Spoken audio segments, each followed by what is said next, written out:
Let's just have a quick recap about the way this country runs. The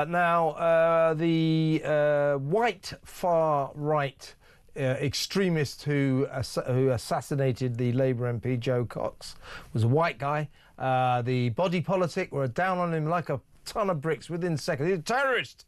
He's a terrorist, obviously.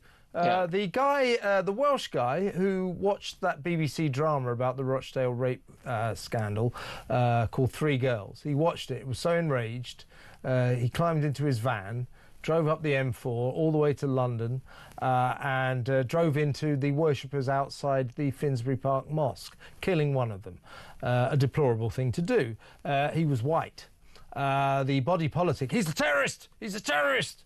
Axel Cabana, a young man of colour, the son of Rwandan migrants, he's not a terrorist. He's not a terrorist. My point about him, and any circumstances like this, Ben, is that old saying, isn't it?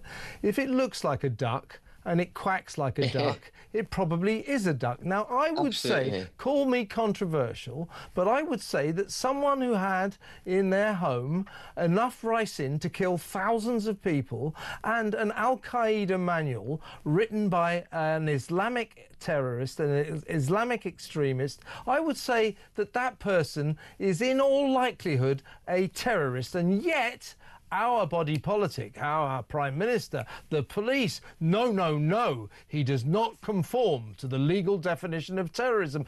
This is absurd. This is absurd. It is absurd. And, you know, they will hide behind the... they'll say that... They have said that we couldn't reveal his identity because we didn't want to stoke trouble and blah, blah, blah. But they tried to mislead us. I know they're lying, because they tried to mislead us. They described him as a Welshman. Now, he may have been born in Cardiff or wherever it was, and he may therefore technically be Welsh from that definition.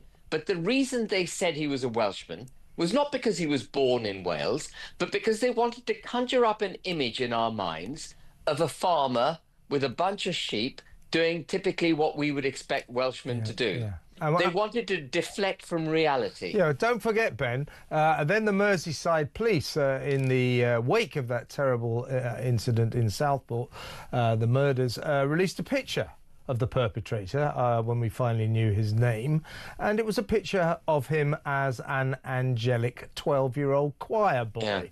Now, why didn't they release a current picture? I'll tell you why they didn't do it, because that might have made us think badly of him. So here's a nice picture. What a lovely little kid. They think that somehow or other we're going to think better of him. Well, call me old-fashioned, but when somebody has just stabbed to death three poor little schoolgirls, I tend to think badly on them, and no amount of angelic pictures is going to change that. It is pathetic. It is pathetic, and it's got to stop.